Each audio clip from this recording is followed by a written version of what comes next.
CMB Liga Super Malaysia 2020 kita teruskan untuk minggu yang ke-6 kali ini. Kita akan berserak langsung dari Stadium Likas di Kota Kinabalu untuk aksi di antara Sabah dan juga Selangor. Brandon, taran dari Brandon, cari Rufino. Sepakan terus dari Rufino. Satu cubaan yang mungkin ini percubaan pertama dari Rufino yang berjaya dilakukannya. Ya, kalau kita lihat satu larian yang begitu baik dilakukan oleh Rufino, tetapi tendangan yang beliau lakukanlah tidaklah begitu tepat. Di sini kita tengok bagaimana satu tendangan yang dilakukan oleh Rufino. Pemain import dari Namibia berusia 28 tahun. Kita lihat setakat ini 3 pemain Sabah sudah pun berada dalam kawasan penalti Selangor. Nanti siapakan 5 ketika ini dari Chitembi.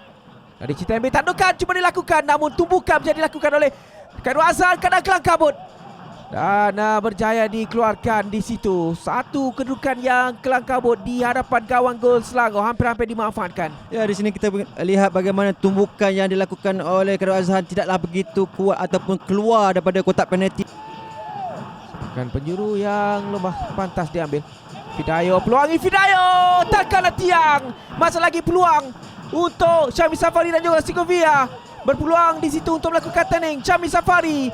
Namun sepakannya agak liar, hantaran cuba dilakukannya mencari Fidayo. Agak kecewa Fidayo sebentar tadi. Peluang kemasan untuk Selangor. Ya, di sini kita lihat bagaimana satu tendangan yang begitu cantik dilakukan oleh Fidayo, tetapi kita lihat bagaimana pertahanan pasukan Sabah. Tiada seorang pemain pun yang cuba untuk memberi asakan, dan di sini kita lihat bagaimana Fidayo berjaya melepaskan satu rembatan kaki kiri, tetapi sayangnya palang menyelamatkan pintu gol pasukan Sabah. Baik untuk Sandro, peluang untuk Sandro. Terbiar sedikit pertahanan Sabah untuk sekadar sepakan penjuru buat Selangor. Peluang yang cukup terbuka sebenarnya dimiliki oleh Sandro. Ya, di sini kita lihat bagaimana satu tendangan yang begitu baik dilakukan oleh Sandro, tetapi sayangnya berjaya dihalang. Brandon Gunn, kesuirat untuk Syami kepada Brandon. Lakukan baik mencari Syami Safari. Berjaya Syami untuk melakukan satu cutback. Peluang kali ini untuk Sandro. Berjaya sekali lagi ditampan. Dan Chitembi. Peluang Abdul Halim. Tekan palang. 2 kali sudah percubaan dari Selangor dinafikan oleh palang gol. Kali ini dari Halim, dari jarak 30 meter sepakannya dinafikan oleh palang gol. Untuk Syazwan Zainon, masih lagi Syazwan untuk Safwan Barudin. Masih lagi Safwan mencari ruang untuk Brandon Gunn. Sedikit tinggi melewati palang gol.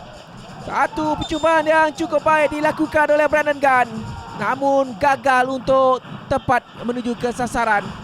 Ya, di sini kita boleh lihat bagaimana satu antara yang terbaik dilakukan oleh Safwan kepada Brandon Gunn, tetapi sayangnya rembatannya dilakukan oleh Brandon Gunn sedikit tersasar penjaga gol pasukan Selangor. Kerana begitu tidak. Peluang kali ini untuk Paunovic. Cantik kemasukannya, sentuhan pertamanya terus berjaya membersihkan jaringan untuk Sabah mendahului Selangor. Dan yang ke-65, siapa yang menyangka pemain yang dibawa masuk terus membersihkan jaringan untuk Sabah mendahului. Ini jaringan peribadi kedua untuk Paunovic bagi CMB Liga Super Malaysia 2020. Dia menyaksikan jaringan suatu perlawanan matchday yang kedua, dan sekali lagi di matchday yang ke-6 dia meledak di Stadium Likas untuk Sabah mendahului ketika ini. Ya, di sini kita lihat bagaimana satu antara yang begitu baik dilakukan oleh Bos Henik kepada Paunovic. Fidayo mencari rakan. Ada Wanzek buka kepada Prabakaran.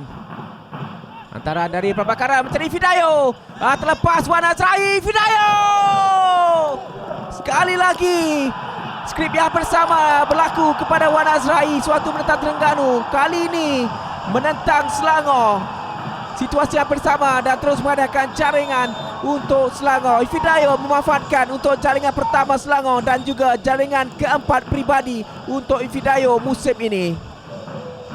Selangor hanya berjaya menyamakan kedudukan pada minit ke-72.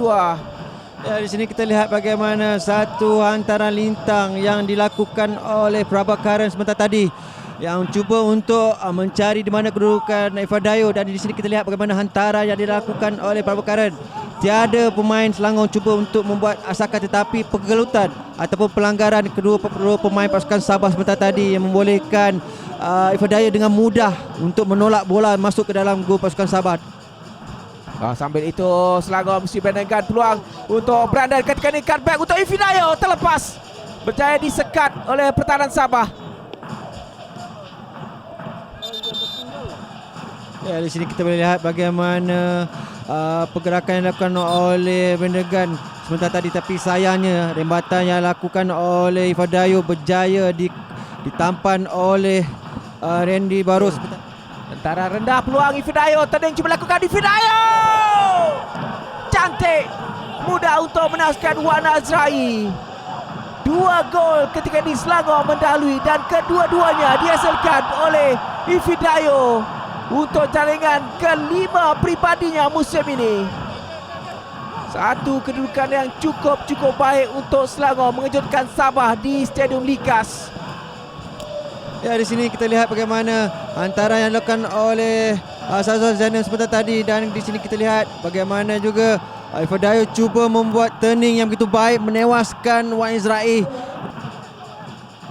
Berdepan dengan Randi. Dan Ijaya Wisel Panjang menamaikan aksi di Stadium Likas. Hasrat Sabah untuk mempertahankan rekod tanpa kalah di Stadium Likas tidak kesampaian apabila 2 jaringan daripada Ifadayo memastikan 3 mata penuh berjaya dibawa pulang oleh Selangor.